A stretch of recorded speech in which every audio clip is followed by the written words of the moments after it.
hakim itu memiliki kewenangan untuk menjatuhkan itu, untuk memutuskan itu, karena memang tadi asas legalitas tadi ada undang-undang yang mengatur pasalnya. Bila mana ternyata dalam fakta-fakta persidangan perkara seperti ini, ya kejahatan anak ini berdampaknya luar biasa kerusakannya, maka bisa ditambahkan selain ancaman pidana penjaranya, itu ditambahkan satu, diumumkan secara publik siapa terdakwa ini, ya sampai begitu Mbak. Ini kan membuat malu kalau kita buat ya, foto dirinya, data dirinya, hati-hati nih penjahat anak misalkan gitu ya, secara umum loh. Kemudian setelah itu ditambah dia dikebiri misalkan. Ini kan ancaman yang menurut saya secara pribadi luar biasa gitu. Tapi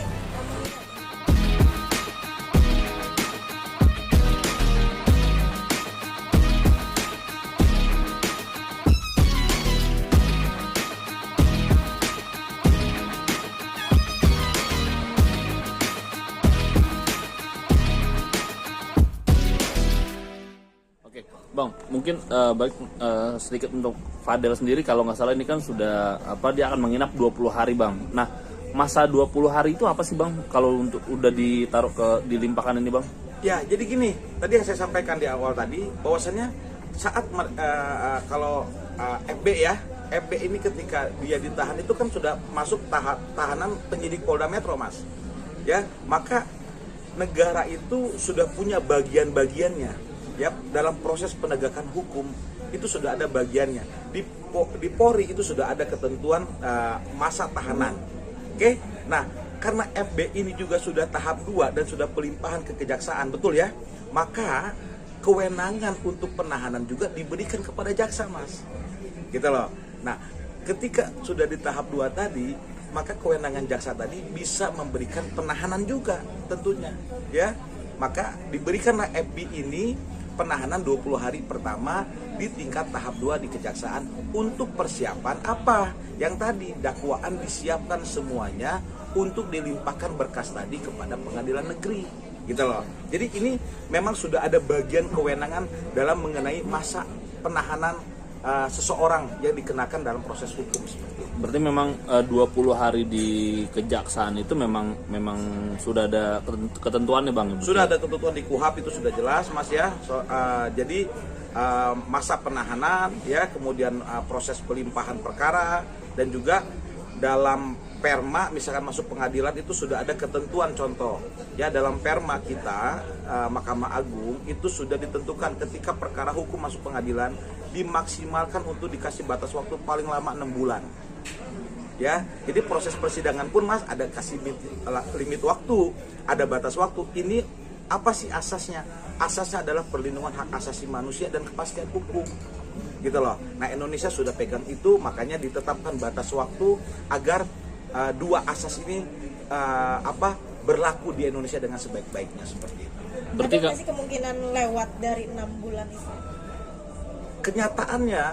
Kenyataannya itu terjadi. Lewat dari 6 bulan itu terjadi. Ya, memang tidak ada bahasanya, mohon maaf nih, misalkan pengadilan ya, majelis hakim akhirnya dengan sengaja ya, ini kita bicara dulu ya, di sisi yang lain, dengan sengaja lewat 6 bulan maka tidak lagi bebas gitu. Oh tidak ya, karena batas waktu ini dipastikan agar mentaati majelis hakim ya, atau ketua-ketua dari PN itu memastikan manajemen perkara hukum itu betul-betul bisa efektif dan efisien waktunya. Pasti Mbak, dalam perkara praktik yang kami lakukan saja, yang di luar kendali kami, di luar kendali majelis hakim, di luar kendali para pihak, ini kadang kita melewati waktu 6 bulan Mbak. Kenapa? Contoh kita ada bencana alam ya, kemudian contoh misalkan para pihak tadi sakit ya, ketiga misalkan ada di dalam internal pengadilan ternyata ada restrukturisasi ya, ada beberapa mutasi yang memang penyegaran di dalam internal badan peradilan kita yang harus disebar ke seluruh Indonesia misalkan. Itu terjadi yang kami alami, yang akhirnya bahkan atau sebagian ada cuti ya, contoh mereka cuti ibadah yang awalnya anggota majelis hakim kami akhirnya kan dipindahkan, diganti oleh anggota baru oleh ketua PN-nya. Nah, ini bisa mengakibatkan waktu sidang yang dibatasi 6 bulan tadi itu bisa mundur. gitu. Tapi kan dengan alasan yang cukup, dengan alasan yang bisa dipertanggungjawabkan, gitu loh. Ini maksud yang harus kita pahami. Nah, mungkin dari biasanya berarti tidak dapat dihitung secara hari gitu Bang ya. Kalau khusus untuk Fadel dulu Bang, untuk yang si Fadel ini kan udah dilimpahkan, sudah di kejaksaan sendiri. Itu berarti tidak menghitung hari, tetap ada prosedur untuk berapa lamanya dia akan disidangkan segala macam itu Bang. Itu tentunya dalam peraturan praktiknya itu memang sudah ada ketetapan waktunya, Mas. Ya. Contoh waktu 1 sampai 7 hari, 7 sampai 14 hari itu sudah ada waktunya. Selambat-lambatnya sekian waktu hari, ya. Nah, mengenai waktu ini sudah menjadi pakem dari kejaksaan. Gitu loh. Nah, mengenai soal pakemnya, terkadang Mas, kita bicara waktu betul memang kita mentaati itu wajib, Mas. Ya, senyatanya praktik yang sering kami temui gitu ya. Kami tangani itu selalu kalau jaksa kan perkara pidana, korbannya adalah warga negara yang lain, itu jaksa akan memberi informasi kepada pihak korban bahwasannya proses ini sudah masuk pengadilan ya di waktu dia penahanan tadi. Jadi gini, ketika bicara penahanan, batas waktunya adalah penahanan kewenangan jaksa, Mas. Ya, 20 plus 40 hari misalkan. Ya, maka batas waktu kewenangan jaksa, contoh ya, itu 60 hari tadi ya, atau sampai 90 hari misalkan, itulah batas waktu jaksa menyiapkan ya dakwaan yang lengkap untuk dilimpahkan ke pengadilan. Gitu loh. Jadi batas waktunya itu adalah penahanan si tersangka. Gitu loh. Jadi kalau tersangka misalkan ya, tahanan pertama masa penahanannya 20 hari, maka 20 hari inilah ya, anggap ya 20 hari yang pertama ini itu adalah jaksa menyiapkan semua berkas-berkas dakwaan untuk dilimpahkan ke pengadilan. Kalau misalkan Mas, sebelum 20 hari habis masa penahanan pertama di kewenangan jaksa, itu bisa dilimpahkan dan diterima oleh pengadilan negeri, ini bisa lanjut sidang, Mas. Bisa, kita nggak nunggu lagi perpanjangan masa tahanan si tersangka di tahap kedua. Nggak perlu lagi perpanjangan, karena memang batas waktunya di masa penahanannya ini. Gitu loh. Jadi kalau si FB ini penahanannya 20 hari, ya itu kewenangan tahap 2 jaksa. Maka jaksa harus memaksimalkan, kan satu jaksa atau 2 jaksa Mas yang ditugaskan sebagai JPU nanti, itu kan nggak megang satu perkara saja, Mas. Apalagi tingkat provinsi ya, apalagi misalkan contoh masuknya wilayah Jakarta, DKI ya, ibu kota, itu luar biasa perkara hukum ya, pidananya. Jadi terkadang satu JPU yang menangani FB ini dia megang 5-6 perkara dalam waktu yang tidak jauh gitu loh. Nah, makanya biasanya itu diatur formasi JPU-nya oleh pimpinan kejaksaan. Mengenai tadi, sekali lagi saya ulang lagi, limitasinya adalah masa penahanan si tersangka FB ya, untuk memastikan kalau memang dipenuhi satu tahanan ini dipenuhi masa penahanannya 20 hari ini bisa selesai, maka waktu 20 hari ini bisa dilimpahkan Mas ke pengadilan negeri setempat gitu loh, untuk dilanjutkan persidangan di hadapan majelis hakim seperti itu. Nah, dan kalau untuk Bang.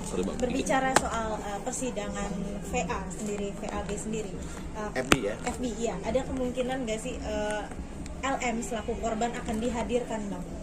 Jadi gini, dalam perkara pidana itu LM kan waktu itu pelaporannya di bawah umur, maka yang melakukan pelaporan adalah wali, ya, dan hal ini orang tuanya masih ada adalah NM kan, gitu. Maka pelaporannya NM.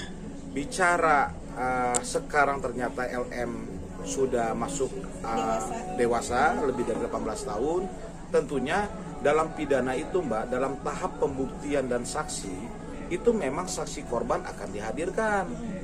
Ya, istilahnya saksi korban. Siapa saksi korban ini?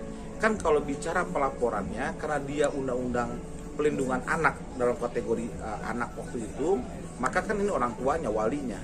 Ya, bicara nanti saksi korban, tentunya itu dalam acara pidana ya, dalam proses persidangan hukum di Indonesia itu wajib dihadirkan, gitu loh. Nah, siapa yang bisa menghadirkan itu adalah jaksa penuntut umum, JPU.